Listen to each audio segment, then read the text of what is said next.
మీ ఇంట్లో ఉన్నారా ఇప్పుడు డెలివరీ అయ్యిందని? మాట్లాడండి. ఇది కథ కాదు జీవితం ప్రోగ్రామ్ని అందరికంటే ఒక రోజు ముందుగా చూడాలి అనుకుంటే హిట్ టీవీ యాప్ని డౌన్లోడ్ చేసుకోండి. ఇందులో మీరు మెచ్చే మీకు నచ్చే కంటెంట్ సిద్ధంగా ఉంది. మేడం ఇక్కడ స్టార్టింగ్లో అనిల్ గారు వచ్చి కూర్చున్నప్పుడు ఒక మాట అన్నారు. ఏమన్నారు అంటే కనుక, నా భార్యతో పెళ్ళి అయింది కానీ ఆ పిల్లలు మాత్రం పాప మాత్రం నా పాప కాదు అనేటటువంటి స్టేట్మెంట్ అన్నాడు. అనగానే మనం ఏమనుకుంటామంటే కనుక, అరే ఇదేంటి ఇంత అంటే ఆబ్వియస్లీ మనకు చూసేటటువంటి కేసులు బట్టి ఇక్కడ ఖచ్చితంగా ఒక అక్రమ సంబంధం ఉందో, లేదంటే ఇంకోటి ఏదో ఉందో, లేదంటే ఒక అడాప్ట్ చేసుకున్నారా, ఇలాంటి కథలు మనం అనుకుంటాం. కానీ అతను ఇక్కడ కూర్చుంటూనే ఏమన్నాడు అంటే కనుక, సార్ నా సంగతి నా భార్యను వదిలేయాలి అని అనుకుంటున్నాను, నా భార్య నుంచి నాకు విముక్తి కలిగించండి అనే మాట అనలేదు. వచ్చి కూర్చుంటూనే ఏమన్నాడు అంటే కనుక, నా భార్యకి ఫస్ట్ పెళ్లి చేసేసేయండి, తనకు ఒక బాయ్ ఫ్రెండ్ ఉన్నాడు అంటే ఏదైతే కనుక ఆ అమ్మాయి యొక్క క్యారెక్టర్ అంటే ఆబ్వియస్లీ ఏంటంటే కనుక ఖచ్చితంగా ఇది సమస్య. అంటే ఇది నల్ అండ్ వైడ్ మ్యారేజ్ కింద వస్తుంది. ఎప్పుడైతే కనుక పిల్లలు పుట్టేటటువంటి అవకాశం లేదు అని అనుకుంటారో, ఆల్రెడీ ఒక 2 years జర్నీ చేస్తారో, వాళ్ళకి సంబంధించినటువంటి సర్టిఫికేషన్ బట్టి the marriage is null and wide అని అంటూ ఉంటారు. బట్ ఇద్దరికీ లేకపోవటం వల్ల పర్లేదులే, మన ఇద్దరు అడ్జస్ట్ అవుదాం, ట్యూన్ అవుదాం, ఒక కాంట్రాక్ట్ ఒక అండర్స్టాండింగ్ మీద ఉందాం అని చెప్పి ముందుకెళ్ళారు.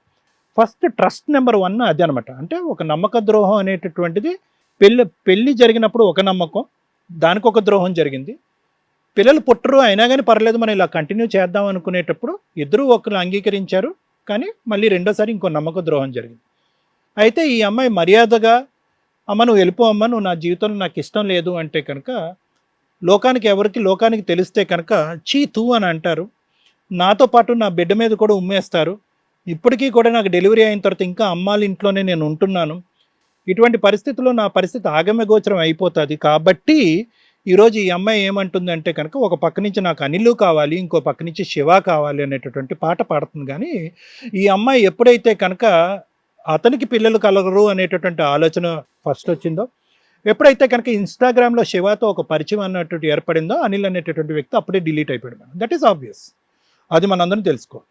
ఇప్పుడు సహజంగా ఏంటంటే ఆ అమ్మాయిలో ఇప్పుడు కూర్చుని లైలా కూర్చుని రియా కూర్చుని మాట్లాడేటటువంటి తీరు పద్ధతిలో ఇక్కడ అనిల్కి ఒక ఇంపార్టెన్స్ కానీ, ఒక భర్తగా ఒక పెళ్ళికి ఇచ్చేటటువంటి ఒక ఇంపార్టెన్స్ కానీ ఎక్కడ కూడా ఏం కనిపించట్లేదు. ఓన్లీ ఏంటంటే ఎక్కడో తన్ని సేఫ్ గార్డ్ చేసుకోవాలి, తను ప్రొటెక్ట్ చేసుకోవాలి. కానీ అట్ ద సేమ్ టైం ఇక్కడ ప్యారలల్గా ఒక లవ్ స్టోరీ ఏదైతే కనుక ఇందాక అన్నారో, నేను గర్భవతి అవుతానా లేదా, ప్రాబ్లం నాలో ఉందా లేదంటే అనిల్లో ఉందా ప్రాబ్లమ్, ఇది లెక్క తేలాలి. నేను ఒక తల్లిని ఎప్పటికైనా ఒక జీవితంలో అవుతానా అవునా అనేటువంటి లెక్క తేల్చుకోవాలి అంటే కనుక దానికి ప్రాక్టికల్గా ఎటువంటి టెస్ట్ లేదు. ఎవరో ఒక డాక్టర్ ఎప్పుడో నాకు అవ్వదు అని చెప్పాడు. బహుశా ఆ డాక్టర్ చెప్పేటటువంటిది నిజమా అబద్ధమా, నిజంగా ఒక తల్లి కావాలి అనేటటువంటి ఆలోచన నాలో వస్తుంది, ఆలోచన నిర్వర్తించాలి, ఆలోచన ఫలితం రావాలి అంటే ఆబ్వియస్లీ ఒక పరిచయాన్ని పెంచుకోవాలి. ఆ పరిచయంలో ఇన్స్టాగ్రామ్లో పరిచయమైనటువంటి ఒక శివ అనేటటువంటి వ్యక్తితో పరిచయం పెంచుకోవాలి, అతనితో స్నేహపూర్తంగా ఉండాలి, అతనితో శారీరకంగా గర్వాలి. ఆ తర్వాత గర్భవతి అవుతాయి కనుక నాకు ప్రాబ్లం లేదు, అనిల్కే ప్రాబ్లం అనేటటువంటి విధంగా ఆలోచన లూపు లైను ఉంటుందేమో అనేటటువంటి విధంగా రియా ముందుకెళ్ళటం అనేది జరిగింది. నేను అలా అనుకోవట్లేదమ్మా, అది కాదు ఇక్కడ జరిగినటువంటి ఈక్వేషన్. ఇక్కడ ఏంటంటే ఇందాక జరిగినటువంటి 2 ద్రోహాలు, ఒకటి ఏంటంటే పెళ్లికి ద్రోహం, రెండోసారి జరిగినటువంటి కాంట్రాక్ట్లో నాకు పిల్లలు పుట్టే అవకాశం లేదు, నీకు పిల్లలు కలిగేటటువంటి అవకాశం లేదు, మనం ఎప్పటికీ పిల్లలు లేకుండా నువ్వు నాకు నువ్వు నీకు నేను అన్నట్టుగానే ఉందాం అనేటటువంటి రెండో ద్రోహం. ఈ మూడోది ఏంటంటే కనుక ఇతనితో నీకు ఏర్పడినటువంటి ఒక పరిచయం, ఇది ఇంపార్టెంట్. ఇది ఏదైతే కనుక నేను తల్లిని అవుతానా అవునా, నాకు పిల్లల్ని చూడాలనుంది, నా కడుపున ఒక 12 బిడ్డ ఉంటే కనుక ఒక తల్లి కళ తీరుతుంది అనేటటువంటి ఒక హ్యాపీనెస్ నాకు వస్తుంది అనేటటువంటి కాన్సెప్ట్ ఇక్కడ ఏమీ లేదు. ఇక్కడ ఏంటంటే ఒక పరిచయం, అది కాస్త ఒక అక్రమ సంబంధం, దాంతోపాటు నీకు ఒక బిడ్డ పుట్టడం. బహుశా నేను ఎప్పుడు హ్యాపీ ఫీల్ అయ్యి ఉండేవాడిని అంటే కనుక, అట్లీస్ట్ ఏదైతే ఆ డాక్టర్ సర్టిఫై చేసి నువ్వు అసలు తల్లివే కాదు అనేటటువంటి విధంగా ఉండి ఇదంతో ఒక శారీరకపరమైనటువంటి సంబంధంలో నువ్వు తల్లి కాకుండా ఉండుంటే కనుక నేను చాలా హ్యాపీ ఫీల్ అయ్యి ఉండేవాడిని. ఎందుకంటే కనుకమ్మ ఈరోజు నీకుండేటటువంటి కోరికలు, నీకుండేటటువంటి ఆలోచనలు, నీకుండే వ్యసనాల వల్ల ఈరోజు ఒక బిడ్డ ఈ నేల మీదకి వచ్చింది, ఒక 2 నెలల బిడ్డ వచ్చింది, ఒక ఆడపిల్ల వచ్చింది. ఆ పిల్లకి ఈరోజు ఇందాక నేను అన్నాను ఎవరిని తండ్రి కింద పరిచయం చేస్తారని చెప్పి, ఇంకా తెలీదు, ఇంకా మాట్లాడటం రాదు, కాబట్టి ఈరోజు సరిపోతుంది. అతని తండ్రి ఇతని తండ్రి, ఎవరి తండ్రి? ఇటువంటి పరిస్థితిలో అంటే నీకు నిజంగా తల్లి కావాలనేటటువంటి ఉద్దేశం నిజంగా నీకుందా, లేదు సార్ అదంతా ఒక డ్రామా, అదంతా తీసి పక్కన పెట్టేసండి. కేవలం నా పక్కన కనిపించేటటువంటి ఒక వ్యక్తి, ఇంట్లో భర్తగా ఒక వ్యక్తి ఉండాలి, కోరికలు తీర్చుకునేటటువంటి వేరే ఒక వ్యక్తి ఉండాలి. దాంట్లో పార్టీషన్గా, దాంట్లో ఒక భాగంగా తల్లి అవుతే కనుక అది ఒక బోనస్. సో ఇక్కడ తల్లి కావటం అనేటటువంటి సబ్జెక్ట్ కంప్లీట్గా పక్కకు పట్టేసాం అనమాట. ఇక్కడ తల్లి అవటం అనేటటువంటిది ఒక దురదృష్టకరమైనటువంటి ఒక అన్ఫార్చునేట్ ఈవెంట్గానే మనం చూడాలి. కానీ ఇదేదో ఒక తల్లిగా అయ్యాను, నేను చాలా గర్వపడిపోతున్నాను, నేను తల్లిగా అయ్యేటటువంటి కెపాసిటీ నాకు ఉంది అని నేను ప్రూవ్ చేసుకుంటున్నాను అనేటటువంటి విధంగా మాట్లాడేది ఇక్కడ waste. But unfortunately the baby is here. Baby already పుట్టేసింది. ఇప్పుడు ఈ పరిస్థితుల్లో నీకు ప్రధానంగా నీ ఆలోచన శైలిలో మార్పు రావాలి. నీ ఆలోచన శైలిలో మార్పు రావాలి, అనిల్ యొక్క ఆలోచన శైలిలో మార్పు రావాలి అంటే నేను అనుకునేది. ఎందుకంటే ఇప్పుడు అనిల్ ఎంతవరకు మానసికంగా నిన్ను యాక్సెప్ట్ చేస్తాడు అనేటటువంటి దాన్ని బట్టి ప్లాన్ ఏ అన్నది ఉంటుంది. అనిల్ నిన్ను యాక్సెప్ట్ చేస్తాడా, యాక్సెప్ట్ చేయడా? లేదు, నేను అసలు యాక్సెప్ట్ చేయనండి. ఎందుకంటే పెళ్ళికి మోసం జరిగింది, తర్వాత మా ఇద్దరికి జరిగినటువంటి కాంట్రాక్ట్కి, పిల్లలు లేకపోయినా పర్లేదు అనే కాంట్రాక్ట్కి, రెండింటికి మోసం జరిగింది. 2 విధాలుగా మోసం జరిగింది. మూడోది ఏంటంటే ఆ అబ్బాయితో, శివాతో పరిచయం చేసుకుని మూడో మోసం కూడా జరిగింది.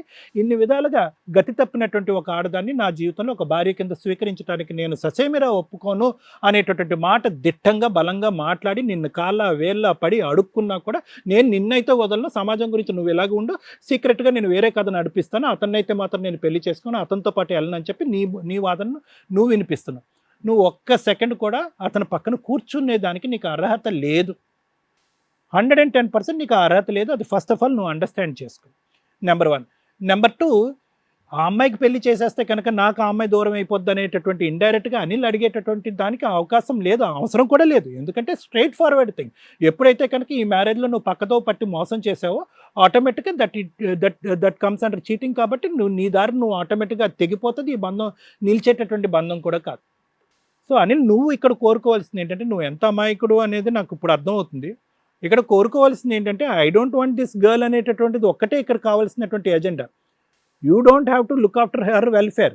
అతనితో పాటు గర్భవతి అయింది, అతనితో పాటు బిడ్డను కంది కాబట్టి అతనితో పాటు ఉండాలి అనేటటువంటిది నీ రిక్వెస్ట్ అక్కర్లేదు. వాళ్ళు చావు ఎలా చేస్తారు, వాళ్ళ జీవితాలు ఎలా పోతాయి, ఎలా నాశనం అవుతుంది అనేటటువంటిది వాళ్ళు రాసుకునేటటువంటి దారి బట్టి, వాళ్ళు గీసుకున్న గీత బట్టి అది ఆధారపడి ఉంటుంది. So it is straight forward. కాబట్టి నువ్వు అది శివ ఒక్కసారి ఆలోచించుకోనన్నా, నీ వరకు వస్తాను.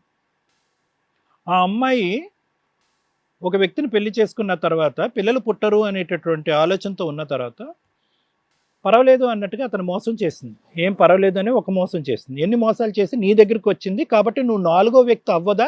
నీతో పాటు ఒక 4వ వ్యక్తి అంటే కనుక 3 సార్లు అక్కడ మోసం చేసింది, నీ దగ్గరికి వచ్చింది.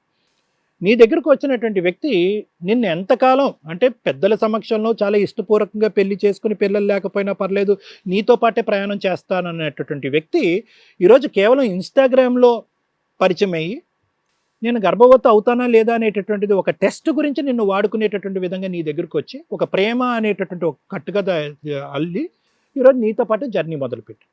ఇది నిలుస్తుందా, ఉంటుందా అనేది ఒక్కసారి నువ్వు ఆలోచించుకో. ఎందుకంటే నువ్వు ఒక్కడు ఇక్కడ విత్డ్రా అయిపోతే కనుక వాళ్ళిద్దరి సంగతి ఏంటి అన్నది చూడొచ్చు. లేదు సార్ నాకు ఆ అమ్మాయి కావాలి అనుకుంటే కనుక అతను రాస్తా చాలా ఈజీ. ఎందుకంటే మీరిద్దరికి పోవచ్చు, మీ బిడ్డకి నువ్వే తండ్రి అని చెప్పుకోవచ్చు, తల్లి అని చెప్పుకోవచ్చు, మీ ఇద్దరు ఇది. కానీ ఇక్కడ నువ్వు గెలుస్తున్నావా, ఓడిపోతున్నావా, ఇది ఫస్ట్ అర్థం చేసుకో. నెంబర్ 1. నెంబర్ 2 ఏంటంటే ఇప్పటికీ కూడా ఇది గోప్యంగా ఉండేటటువంటి సబ్జెక్ట్. ఇప్పటికి కూడా నీకు పెళ్లి చూపులు చూసేటటువంటి, పెళ్లి సంబంధాలు చూసేటటువంటి మీ తల్లిదండ్రులకి ఇంకా తెలియనటువంటి అంశం. ఇది తెలిస్తే కనుక వాళ్ళ మానసిక పరిస్థితి ఏమవుతుంది అనేది తెలియకుండా ఇదంతా నడుస్తుంది. కపట నాటకం అంతా కూడా ఏదో ఒక మబ్బులా నడుస్తుంది. ఇది ఒక్కసారి గుర్తుపెట్టుకో. ఇది రియాలిటీ అయ్యి సర్ఫేస్ అవుతే కనుక ఆ అమ్మాయి నీది పరిచయాన్ని ప్రపంచం రకరకాల విధాలుగా మాట్లాడుకుంటుంది. మీ తల్లిదండ్రుల యొక్క గుండెలు పగిలిపోవచ్చు, మీ ఇంటి కుటుంబం సంబంధించినటువంటి పరువు కాస్త పోవచ్చు. ఇదంతా నేను నీకెందుకు కౌన్సిలింగ్ చేసి అనిల్కి చెప్పి ఆ అమ్మాయిని తిడుతున్నానంటే కనుక ఇలాంటి ఆడవాళ్ళకి మీరిద్దరూ చేయవలసింది ఏంటంటే నీ కర్మకు నువ్వు పో అని చెప్పి నీ దారి నువ్వు చూసుకోవాలి. ఎందుకంటే ఆ అమ్మాయి అక్కడ చీట్ చేసి వచ్చి నీతో పాటు గర్భవతి అయ్యి ఒక బిడ్డను కన్నది. అనిల్కి ఏమొచ్చి 2 దఫాలు మోసం చేసి 3వ దఫా నీతో కనెక్ట్ అయింది కాబట్టి తను కూడా మోసం చేస్తుంది. అతను ఎలాగో గుడ్ బై చెప్తాడు. ఎవరికి వాళ్ళు గుడ్ బై చెప్తే కనుక అప్పుడు ఆ అమ్మాయి పరిస్థితి ఏంటి, ఆ అమ్మాయి భవిష్యత్తు ఏంటి, ఆలోచన ఏంటి, ఆ బిడ్డను ఎలా పెంచుతుంది అనేది ఆ అమ్మాయికి ఒక అవగాహన వస్తుంది. Ball is in your court. ఆ విధంగా పక్కదో పట్టి అందరినీ నలుగురిని మోసం చేసి నీ ఇన్స్టాగ్రామ్లో పరిచయం అయ్యి నీతో పాటు అడ్డదావిలో వచ్చి నువ్వు ఆ అమ్మాయి ఇంటికి వెళ్ళి ఆ అమ్మాయితో పాటు సెక్షువల్గా కలిసి గర్భవతి చేసి ఒక బిడ్డను కనేటటువంటి ఒక ఆడపిల్ల రేపొద్దు నీతో పాటు ఇదే పద్ధతిలో కంటిన్యూ అవుతుందా, లేదంటే ఇంకో ఇన్స్టాగ్రామ్ పరిచయం వల్ల ఇంకో చోటకు వెళ్తుందా అనేది నీ భవిష్యత్తు గురించి ఆలోచించుకోవాల్సినటువంటి బాధ్యత నీ నెత్తి మీద ఉంది. ఎందుకంటే మీ కుటుంబానికి సంబంధించినటువంటి పరువు, మీ తల్లిదండ్రుల యొక్క భవిష్యత్తు కూడా నీ మీద ఆధారపడింది. సో నా డెసిషన్ ఏంటంటే కనుక ఆ అమ్మాయి చేసినటువంటి తప్పుకి ఆ అమ్మాయి ఏదో ఒక తల్లి కావాలనేటటువంటి కోరికతో నేను గర్భవతి అయ్యి ఒక బిడ్డను కన్నాను అనేటటువంటి కాన్సెప్ట్ నేను నమ్మను. కేవలం ఇది ఒక శారీరకపరమైనటువంటి కోరికతో పక్కదో పట్టింది కాబట్టి అక్కడ మోసం చేసింది. రేపొద్దున నువ్వు కూడా మోసపోతున్నావు కాబట్టి మీరిద్దరూ కలిసికట్టుగా ఆ అమ్మాయిని డిజైడ్ చేసి నీ దారి నీదే అనేటటువంటి విధంగా వెళ్తే కనుక నెక్స్ట్ ఏంటి అనేది మనం ఆలోచించవచ్చు. Thank you sir. Madam madam, ఈ కేసులో చాలా సీరియస్గా చెప్పాల్సిన పాయింట్ ఏదైనా ఉందంటే అక్రమ సంబంధాల గురించే. ఈ రోజున ఈ స్టేజ్ మీద అందరం వేలెత్తి చూపించింది ఎవరిని అంటే అమ్మాయిని. ఎందుకు స్త్రీలు జాగ్రత్త పడండి అంటే జెంట్స్ వచ్చి ఎంజాయ్ చేసి వెళ్ళిపోతే దాని యొక్క పర్యవసానాలు ఫేస్ చేస్తున్న వ్యక్తి స్త్రీ. అందుకని జాగ్రత్త పడండి అంటాం కానీ అమ్మాయిని ఏదో నొక్కేయాలన్న ఉద్దేశంతో కాదు. ఈ రోజున మనం ఒక సోషల్ మీడియా బయటికి ఇట్లా ఓపెన్ చేసి చూస్తే ఎన్ని రకాల అక్రమ సంబంధాలు బయటపడుతున్నాయో. ఎవ్వరు కూడా అక్రమ సంబంధాలు పెట్టుకున్నవాడు సుఖపడినట్టు చరిత్రలో లేదు. దయచేసి ఇది అర్థం చేసుకోండి. అందులోనూ పెళ్ళిళ్ళు అయిన వాళ్ళు చాలా జాగ్రత్త పడాలి, పెళ్ళి కావాల్సిన వాళ్ళు ఇంకా జాగ్రత్త పడాలి. అది వదిలేసి మగాడిని కదా అక్రమ సంబంధాలు పెట్టుకుంటాను, ఆడదాన్ని కదా అక్రమ సంబంధాలు పెట్టుకుంటానంటే సమాజం సర్వనాశనం ఎలాగో అయిపోతుంది. మీరు చేస్తున్న చెత్త పనుల వల్ల మీ పార్ట్నర్స్ ఇబ్బంది పడుతున్నారు, మీ ఫ్యామిలీ మెంబర్స్ ఇబ్బంది పడుతున్నారు. ఇక్కడ ఆవిడ చేసినా తప్పే, నువ్వు చేసినా తప్పే. ఇద్దరు వదిలేయండి అంటే కుదరదు. ఇద్దరికి ఉండే పనిష్మెంట్, లీగాలిటీ నేను చెప్తాను ఇక్కడ. అర్థమవుతుందా? ఇక ఈయన వచ్చిన భర్త నిజంగా ఇలాంటి భర్తలు కొంత ఈ మధ్య సొసైటీలో మనం చూస్తున్నామండి. టూ టైప్స్ ఆఫ్ హస్బెండ్స్ ఉంటారు నాన్న. ఒకటి అస్సలు నేను ఎన్ని తప్పులు చేసినా పర్వాలేదు, మా ఆవిడ మాత్రం పతివ్రత లాగానే ఉండాలి, ఒకవేళ అమ్మాయి తప్పు చేస్తే లీగల్గా డైవర్స్. ఈ ట్రెండ్ ఇప్పటిదాకా నడిచిందండి. రీసెంట్గా కొన్ని కేసుల్లో కానీ కొంతమంది అసలు మన ఈ మధ్య ఒక రీసెంట్ సెన్సేషనల్ వీడియో ఒకటి చూసాను. ఒక అక్రమ సంబంధానికి సంబంధించి సెలబ్రిటీలది యూట్యూబ్లో అంతా బద్దలైపోతున్నాయి వాళ్ళ అక్రమ సంబంధాల గురించి. ఒకటి కాదు, రెండు కాదు, ఎన్నో కేసులు. ఎవరి చరిత్ర తీస్తున్నా అక్రమ సంబంధాలే. ఫైనల్గా ఏంటంటే అక్రమ సంబంధాలు పెట్టుకుంటే కోర్టుల చుట్టూ తిరగడానికి కొంత టైం పట్టొచ్చేమో కానీ పరువులు పోవడానికి పెద్దగా టైం పట్టట్ల. ఈ తప్పు చేసిన వాళ్ళు ఎవరైనా ఇమ్మీడియట్ పనిష్మెంట్లే పడుతున్నారు. కాబట్టి అక్రమ సంబంధాలకు వెళ్ళి టెంపరీ ఎంజాయ్మెంట్లతో ఎంజాయ్ చేసి పర్మనెంట్ పనిష్మెంట్లు పడటం కంటే ఆ టెంపరీ ఎంజాయ్మెంట్లకి పుని స్టెప్ పెట్టండి దయచేసి. 2 టైప్స్ ఆఫ్ హస్బెండ్స్ ఎందుకు ఇప్పుడు కొత్తగా తయారయ్యారంటే, ఒకప్పుడు జెంట్స్కి ఉండే సహజ లక్షణం వైఫ్ అనేది పర్ఫెక్ట్గా ఉండాలి. అది ఎక్కడైనా కానీ వైఫ్ పర్ఫెక్ట్గానే ఉండాలి, హస్బెండ్ పర్ఫెక్ట్గానే ఉండాలి. కానీ వైఫ్ మిస్టేక్ చేస్తే అటువంటి అమ్మాయిని యాక్సెప్ట్ చేసే ట్రెండ్ అస్సలు ఉండేది కాదు. ఇంకా ఆవిడ సూసైడ్ చేసుకోవాలా, లేకపోతే ఇండివిజువల్గా బతకాలి, లేదా అట్లాంటి వాళ్ళ దగ్గరికి వెళ్ళి ఏదో సెకండ్ వైఫ్ల కిందో కీప్ల కిందో ఇలా ఉండడం అనేది నడిచింది. ఇప్పుడు కొత్త ట్రెండ్ ఏంటంటే, మా ఆవిడని మేము నమ్ముతున్నామండి, మేము ఉన్నంత వరకు మేము హ్యాపీగానే ఉంటాము, మా ఆవిడ ఏ తప్పు చేసినా పర్లేదు, ఎందుకంటే అంతకుముందు ఆల్రెడీ వీళ్ళకి పిల్లలు పుట్టుంటారు కాబట్టి వాళ్ళ లైఫ్ ఎందుకు కోట్ల చుట్టూ మేము ఎందుకు తిరగడం, వాళ్ళ లైఫ్ ఎందుకు స్పాయిల్ చేయడం అన్న ఉద్దేశంతో ఒక 1% ఈ మధ్య తయారవుతున్నారు. ఇలాంటి వైఫ్లను కూడా ఎంటర్టైన్ చేసి, అది వాళ్ళ పర్సనల్ విషయం. ఇక్కడ మనల్ని నమ్ముకుని ఒక వ్యక్తి వచ్చాడు. ఏమని, మేడం మా ఆవిడ, నాకు పిల్లలు లేరు కానీ మా ఆవిడకి పిల్లలు ఉన్నారు, సో ఇది ఆల్రెడీ అమ్మాయి యాక్సెప్ట్ చేస్తుంది, ఆ వ్యక్తిని కూడా మేము మీకు ఇన్ఫార్మ్ చేసాము, తీసుకొచ్చారు, అతనికైనా ఇచ్చి పెళ్లి చేయండి, అతను పెళ్లి చేసుకొని అంటున్నాడు. 2 మన దగ్గరకు వచ్చింది, ఒకటి నేను అమ్మాయితో ఎంటర్టైన్ అవ్వను, నాకు లీగల్గా విడిపించండి. అదేంటమ్మా ఇంటి దగ్గర మాట్లాడుకోవచ్చు, లేకపోతే డైవర్స్ కేసు వేసుకోవచ్చు కదా అంటే, కోర్టుల చుట్టూ తిరగడం ఒకటి, 2 అమ్మాయికి వేరే ఇల్లు లేదు, ఇప్పుడు వాళ్ళ ఇంట్లో ఉంటే పుట్టింట్లో ఉండాలి, 2 అబ్బాయి దగ్గర ఉండాలి. ఇతను యాక్సెప్ట్ చేయడానికి రెడీగా లేడు. ప్రెజెంట్ డెలివరీ కోసం వాళ్ళ ఇంట్లో ఉంది కాబట్టి ఈయన మన దగ్గరికి తీసుకొచ్చాడు. ఎందుకు అంటే, పంపిస్తే అతనికి ఇచ్చి పెళ్లి చేసి పంపించండి, లేకపోతే నాకు వదిలించండి. సో నాన్న, మీకు పూర్తి హక్కులు ఉన్నాయి, అలాంటి అమ్మాయితో ఉంటావా ఉండవా అని. ఫాదర్గా నీ పేరు పెట్టారు అక్కడ. ఇక్కడ మీరిద్దరూ చాలా అసలు నిన్ను గొప్పగా ఒక చోట అనుకోవాల్సింది ఏంటంటే, అమ్మాయికి పిల్లలు పుట్టరు అని తెలిసిన ఫస్ట్ నైట్ రోజే నువ్వు ఆ అమ్మాయిని బయటికి తరిమేయాలి. కానీ నువ్వు ఆ పని చేయలే. చాలా ఉన్నతంగా ఓకే ఉన్నంతలో పర్వాలేదు అనుకొని మంచి అమ్మాయి అయితే చాలండి, తర్వాత మేము ఫ్యూచర్లో ఆలోచించుకుంటాం అడాప్షన్సో ఇంకొకటో అన్నావు. అడాప్షన్ అంటే ఏంటి? మీ ఇద్దరికి పిల్లలు పుట్టకపోతే ఎవరో పిల్లల్ని తెచ్చుకోవడం. ఇక్కడ మీ ఆవిడ ఎవరో పిల్లల్ని కాకుండా ఒక పార్ట్ ఈవిడిచ్చింది సర్వీసు, ఇంకో పార్ట్ బయట నుంచి తెచ్చుకుంది. సో ఇలాంటి పిల్లని యాక్సెప్ట్ చేస్తావా లేదా అంటే లీగాలిటీలో ఆల్రెడీ నీ పేరు ఎంటర్ అయిపోయింది. సో నువ్వు ఛాలెంజ్ చేస్తే ఆ లీగాలిటీ నుంచి బయటపడవచ్చు. మళ్ళీ ఏమైనా హ్యూమనిటికల్ గ్రౌండ్ మీద ఆలోచిస్తావా? ఇక్కడ నీ దగ్గర ఉన్న ఆప్షన్స్ ఏంటంటే లీగల్గా పిల్ల పేరు మీద బర్త్ సర్టిఫికెట్లో మీ పేరు ఫాదర్గా ఉంది, ఆవిడకి హస్బెండ్గా ఉన్నారు. ఆవిడేమన్నా నీ కాళ్ళు పట్టుకొని బతులాడి ఇంకొక ఛాన్స్ ఇస్తానంటే ఆ 1% జెంట్స్ వైపు ఏమన్నా వెళ్ళడానికి నీకు అవకాశం ఉందా? ఒక్క 5 minutes తర్వాత మళ్ళీ మీతో మాట్లాడతాను, ఈలోపు ఆలోచించుకోండి. మా స్టేజ్ మీద గట్టిగా తిట్టకూడదు, కనీసం చెంపలు పగలగొట్టకూడదని ఒక ట్రెండ్ పెట్టుకున్నాం. కానీ మీలాంటి వాళ్ళు వచ్చినప్పుడు ఒళ్ళు మండుతూ ఉంటుంది. ఎందుకంటే కొన్ని విషయాలు సీరియస్గానే చెప్పాలి. స్మూత్గా పాప బాబు అంటుంటే అర్థం కావట్లా మీకు.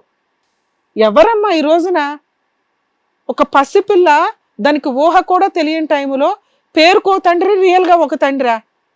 ఈ పాపం ఎవరేసుకుంటారు తల్లి? నువ్వు చేసిన క్షణికావేశం, పోనేమన్నా నువ్వు ప్రెగ్నెన్సీ కోసం వెళ్ళావంటే అయ్యో పాపం అని జాలిపడవచ్చు. ఒళ్ళు కొవ్వెక్కి వెళ్ళావు కదా, నువ్వు ప్రెగ్నెన్సీ టెస్ట్ చేసుకోవడానికి వెళ్ళాలా?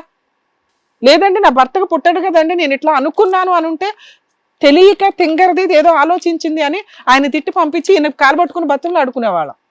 నువ్వు వెళ్ళింది ఎక్కడ?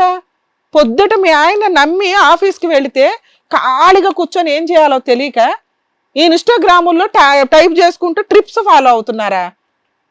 ఆ పిల్లోడికి ఏం పోయానా? జీవితం సర్వనాశనం అయ్యేది ఎవరు? నీ భర్త జీవితం నాశనం అయిందిగా ఈరోజు. నీకు ఎన్ని ఛాన్సులు ఇచ్చాడు? ఆ అబ్బాయిని మోసం చేయాలని నీకు ఎలా అనిపించింది అసలు? ఇంకెందుకు? ఏ భర్త ఇంటికి వెళ్ళాడు అంటే ఇంట్లో భార్య ఏం చేస్తుందని టెన్షన్ పడాలా నువ్వు చేసే పనులకి? మీలాంటి మహిళలు ఆదర్శం అయిపోతున్నారు బయట. ఎవడేం చెయ్యట్లే కనిపెట్టట్లే అంటే ఈ రోజున కనిపెట్టడానికి పెద్ద టైం పట్టట్లా. మీ ఫోన్లు ఎతికితే చాలు మీ బాగోతాలు బయటపడతాయి. దమ్ముగా ఒక అబ్బాయో ఒక అమ్మాయో ఫోన్స్లో మీ పిన్నులు చెప్పుకోలేరు. ఎందుకంటే మీ దరిద్రమైన లైఫ్లో అలా ఉన్నాయి. ఒక పార్ట్నర్కి నీ ఫోన్ నెంబర్ తెలుసా? నీ ఫోన్ నెంబర్ కోడ్ తెలుసా? అతనికి తెలియదు. ఎప్పుడు తెలిసింది అంటే ఆ కోడ్కి వచ్చిన డెలివరీకి తెలిసింది. నీ ప్రెగ్నెన్సీ అప్పుడు తెలిసింది. అవునా? ఆ పిల్లకి ఏం సమాధానం చెప్తావు నువ్వు? ఇంకెళ్ళి బత్తలు ఆడాలా మేము ఈ పంచాయతీలో? ఇది కనుక మీ పెద్ద మనుషుల దగ్గర పెట్టుంటే ఈ అబ్బాయి ఊరేసుకుంటాడు తెలుసా? పైగా ఓపెన్గా చెప్తున్నావు. అది అమాయకత్వమో తెగింపో నాకు అర్థం కూడా కావట్లా. నువ్వు ప్రెగ్నెన్సీ కోసమే వెళ్ళలేదు. ప్రెగ్నెన్సీ కోసం వస్తే అబ్బాయికి టైం పాస్ అని అర్థమయ్యేది. ఐ లవ్ యూలు చెప్పుకున్నారు ఎంతోటి బాగోతానికి. అనుభవించు తల్లి. బుద్ధి ఉందా నీకు? ఏ అమ్మాయి రావాలయ్యా నిన్ను పెళ్లి చేసుకోవడానికి? ఏ అమ్మాయి రావాలి చెప్పు? ఇన్స్టాగ్రాముల్లో నువ్వు ఎంతమందికి లైన్ వేస్తావు టిప్పులు చెప్పుకుంటూ? ఒక పెళ్ళి అయ్యిందన్న అమ్మాయి తెలుసు, వాళ్ళ ఇంటికి వెళ్ళిపోయావు, 4 సార్లు నీ ఇష్టం వచ్చినట్టు ఎంజాయ్ చేసావు. అంటే ఎంజాయ్ చేస్తూ దులుపుకొని వెళ్ళిపోదాం అనుకున్నావా? నీకు ఇంకా సంబంధాలు చూస్తున్నారా? ఆ ఫోన్ నెంబర్ వాళ్ళతో మాట్లాడతాం. అమ్మా ఈయన ఎక్కడికక్కడ వెళ్ళి ఎత్తనాలు వేసి వచ్చాడమ్మా, అక్కడ పంట పండిందని. నీలాంటి వాడిని ఎవడయ్యా చేసుకునేది? నీకు అలాంటి భార్య వస్తే సరిపోతుందా? ఆ అమ్మాయి ఎక్కడ పెట్టిందో మరి నువ్వు ఎలా నమ్ముతున్నావు? నువ్వు ఫ్రెష్గా లేవు, నువ్వు పర్ఫెక్ట్గా లేవు, నీకు వచ్చే భార్య ఉంటుందని ఎలా అనుకుంటావు? బయట సమాజం అంతా నీలాంటి మగాళ్లే కదా. ఒక అమ్మాయిని వాడేసుకుని వదిలేసి వెళ్ళిపోయి పిల్లలకి అనేసి వెళ్ళిపోతాను నేను చేసుకోనండి అని ఎంత ధైర్యంగా చెప్తున్నావు నువ్వు? ఆ పిల్ల ఈరోజు కేసు వేస్తే జైలుకి వెళ్ళాలి తెలుసా నువ్వు? అక్రమ సంబంధాలు మేము పెట్టుకొని తిరుగుతామంటే అన్ని కేసుల్లో కుదరదు. ఈచ్ కేసు డిఫరెంటే. ఆ పిల్లని నువ్వు లిటరల్లీ మోసం చేసినట్టు లెక్క. ఆ 5 minutes అయింది. ఇప్పుడు మిమ్మల్ని అడుగుతున్నా, మీరు చెప్పండి. మీ డెసిషన్ మీద అతని లైఫ్ ఆధారపడి ఉంది, అమ్మాయి లైఫ్ ఆధారపడి ఉంది. వద్దు మేడం. సూపర్. నిన్నైతే నేను ఫోర్స్ చేయలేను. మీరు ఇప్పుడు ఈ అమ్మాయిని మేము డైవర్స్ అని ఒప్పించలేం. వాళ్ళు ఏం చేస్తారో తర్వాత మాట్లాడదాం. మీరు కోర్టుకు వెళ్ళి ఇప్పుడు ఈ వీడియో కూడా మీకు ఆల్రెడీ టెలికాస్ట్ అయినాక ఇస్తారు, సీడీ పెట్టుకోండి. ఈవిడ ఆల్రెడీ మళ్ళీ రివర్స్ అవ్వడానికి అవకాశం ఉంది. కోర్టులో మీరు డైరెక్ట్గా డైవర్స్ పిటిషన్ వేసేయండి. అర్థమవుతుందా?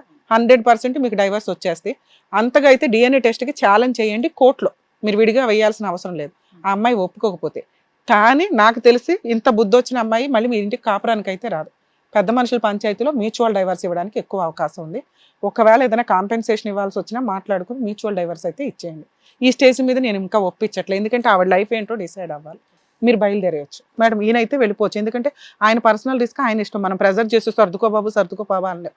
మేబీ ఇంటికి వెళ్ళినాక కూడా మీరు ఆలోచించుకోండి, ఎందుకంటే మీకు పిల్లలు పుట్టరు అనేది మీకు ఒక క్లారిటీ ఉంది. మీరు ఇప్పుడు ఇంకో సెకండ్ మ్యారేజ్ చేసుకోవాలనుకున్నా సెకండ్ వైఫ్ అమ్మాయే రావాలి. ఆవిడ ఎవరితోటో పెళ్లి చేసుకుని డైవర్స్ల అమ్మాయిలే రావాల్సి వస్తుంది. మళ్ళీ అక్కడ పిల్లలు పుడతారో లేదో తెలియదు. ఈవిడితో ఎవరిని యాక్సెప్ట్ చేయడానికి అవకాశం ఉందా లేదా అనేది ఒక్కటి ఇంటికి వెళ్ళాక ఆలోచించుకోండి. ఇన్ కేసు లేదంటే 100% మీకు డైవర్స్ వేసే కేసు రైట్స్ ఉన్నాయి, వేసేసుకోండి. ఓకేనా? All the best ma'am. Thank you ma'am. Okay అండి. నాన్న మీతో మాట్లాడాలి. మీరు ఇప్పుడు ఏ అమ్మాయిని అయితే మ్యారేజ్ చేసుకుంటాం అంటున్నారో మా స్టేజ్ తరపు నుంచి నీకు ఒక పనిష్మెంట్ పడాలి కాబట్టి మేము వాళ్ళతో మాట్లాడి ఇన్ఫార్మ్ చేస్తాము. ఈ అబ్బాయి ఆల్రెడీ ఒక మ్యారేజ్ అయిన అమ్మాయితోటి పిల్లని కన్నాడు. ఇలాంటి వ్యక్తిని పెళ్లి చేసుకునే అంత ఉత్తమ మనసు అమ్మాయికి ఉంటే ఆ అమ్మాయి మిమ్మల్ని పెళ్లి చేసుకుంటుంది. ఇలా నీలాగా అక్రమ సంబంధాలు పెట్టుకుని పిల్లల్ని కనేయడం, అక్రమ సంబంధాలు పెట్టుకున్న వాళ్ళ గురించి ఒక చరిత్ర పెట్టి ఒక వీళ్ళ క్యారెక్టర్లు ఇవి అని ఒక వెబ్సైట్లో ఓపెన్ చేయాలి. ఇక నుంచి పెళ్ళిళ్ళకి ఒక లిస్ట్ పెట్టుకుంటారుగా బయోడేటాలు, ఆ లిస్ట్లో ఇది కూడా యాడ్ చేసుకుంటూ ఉండాలి ఇక నుంచి. అప్పుడు మీ ఒరిజినల్ క్యారెక్టర్ నచ్చిన వాళ్ళే చేసుకుంటారు. వాళ్ళు కూడా ఒక లిస్ట్ పెడతారు, అలాంటి వాళ్ళు మీకు సరిపోతారు. నేను చేసుకోనండి నాకు వద్దండి అంటావేంటి? చేసుకోక మీ ఇంటికి పంపిస్తాం. ఇప్పుడు ఆ హస్బెండ్ క్లియర్ చెప్పాడు, ఆ పిల్ల నీ పిల్ల, నువ్వు ఆల్రెడీ అన్నీ తెలిసి ఒక వైఫ్ క్యారెక్టర్ ఉన్న ఒక అమ్మాయిని, భర్త ఉన్న ఒక వైఫ్ని భార్య దగ్గరికి వెళ్ళి పడుకున్నావు అంటే ఆమెను పెళ్లి చేసుకోవడానికి నువ్వు రెడీ అయినట్టు లెక్క.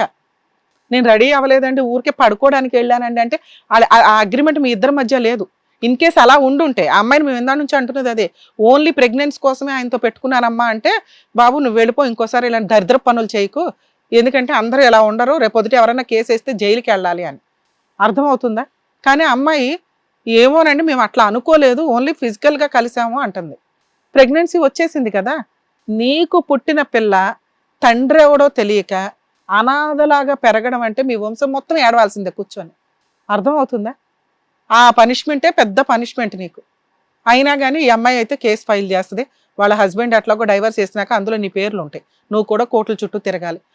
పెద్ద మనుషుల దగ్గర ఎవరి దగ్గర ఇంటి దగ్గర పెట్టుకొని మీ పేరెంట్స్కి ఇన్ఫార్మ్ చేసి ఒక పంచాయతీ పెట్టుకొని ఆ అమ్మాయికి ఏదో న్యాయం చేయండి, లేదా మీ ఇద్దరు పెళ్లి చేసుకుంటారేమో చేసుకోండి.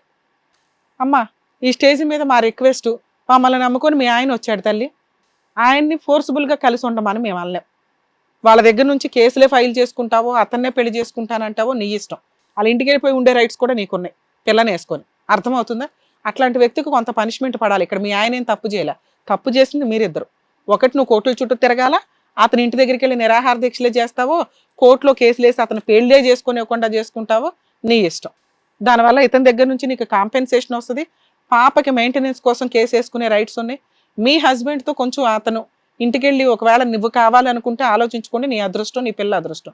నాకు వద్దు అంటే మ్యూచువల్ డైవర్స్కి వెళ్ళండి. మీరు ఏదన్నా ఫాల్స్ కేసులు మీ ఆయన మీద వేస్తే మాత్రం అతను మాకు ఇన్ఫార్మ్ చేస్తే నేను వచ్చి ఫ్రీగా కేసులు చేసి పెడతాను మీ ఆయనకి, నీకు అగైనెస్ట్గా. అర్థమవుతుందా? వెళ్ళమ్మా.